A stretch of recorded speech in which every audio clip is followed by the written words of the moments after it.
Provinsi Jawa Timur, khususnya Kabupaten Malang dikenal dengan pantai yang eksotis dan destinasi wisata alam yang indah, juga dikenal dengan potensi kelautan dan perikanannya yang melimpah. Salah satunya kawasan yang memiliki potensi lobster adalah Kabupaten Malang, terutama di wilayah Sendang Biru tepatnya di Desa Tambak Rejo, Sumber Manjing Wetan.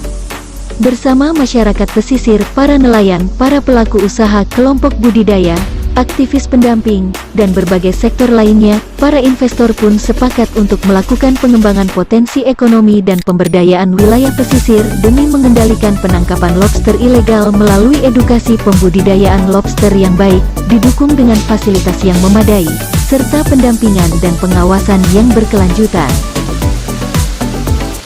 Yaitu kita ada program bersama Kementerian Lingkungan Hidup. Nah, di sini adalah pengelolaan kawasan pesisir, termasuk khususnya itu untuk pengembangan untuk masyarakat ini punya hak pengelolaan kawasan. Nah, namun di sini kami melihat di yayasan adalah pola kerjasama itu harus terintegrasi ke semua kementerian. Nah, ini kemarin lagi rame-ramenya lobster. Nah, ternyata setelah kami juga diskusi dengan teman-teman di Jawa Timur, khususnya Malang, ternyata kita bisa bekerja sama. Teman-teman di sini bisa sudah jalan tentang untuk penangkaran baby lobster. Nah, ini jadi solusi sebenarnya pada saat di satu sisi program kementerian itu mereka ternyata bisa saling bersinergi. Bersinergi ini harus bisa bareng kalau itu memang dasarnya itu dari masyarakat sendiri. Nah, setelah hak pengelolaan kawasan kita pegang, berarti harus diisi. Nah, diisi ini memang kewenangan dan itu adalah tanggung jawab di kementerian yang lain. Nah, khususnya di lobster ini berarti di Kementerian Kelautan dan Perikanan. Nah, inilah kami jalan. Nah, kami datang ke sini, kami sowan dan kami silaturahmi. Apa kira-kira yang bisa kami jalankan? Ternyata teman-teman di Jawa Timur, khususnya Malang cukup terbuka. Salah satunya ini adalah aspek teknis yang ternyata untuk di penangkaran kita di Riau itu ternyata belum siap dan belum mampu. Teman-teman di sini ternyata sudah sangat siap dan selama ini sudah berjalan cukup baik. Nah, untuk pembesarannya, teknisnya lagi, kalau misalnya untuk teman-teman di sini mungkin ada agak kesulitan yang kami tangkap karena itu pengaruh di misalnya ombak, kemudian mungkin hal teknis lainnya. Dan ternyata di Riau ini itu bisa untuk untuk pembesaran.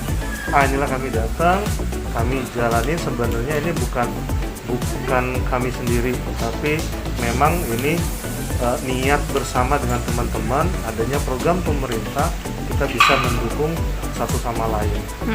Nah, mudah-mudahan ini berjalan lancar karena secara teknis, kemudian secara kebutuhan bersama kita saling dapat bersinergi dan bisa saling bekerja sama.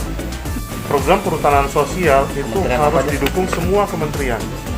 Jadi pada saat mereka punya pada saat mereka sudah dapat aspek legal, itu kan harus diisi. Di situ bisa pertanian, itu bisa perikanan, kemudian macam-macam. Nah, setelah ada perikanan, pertanian, ini harus didorong sama Kementerian Perindustrian. Setelah itu nanti di situ juga di perhutanan sosial ada bisa didukung sama pariwisata. Dan kita nggak bisa juga kita berharap pada saat ternyata nanti ke depan ini sistemnya bagus, masyarakat jelas, kita terkoneksi satu sama lain. Lobster ini bisa jadi salah satu aspek tujuan pariwisata. Boleh. Orang datang berkunjung, dia datang ke kolam, tiba-tiba dia bisa langsung mengkonsumsi lobster. Setelah teman-teman ini, kelompok nelayan, kelompok petani, mereka punya aspek legal untuk bisa mengelola satu kawasan, yang itu mereka dapat hak pengelolaan selama 30 tahun.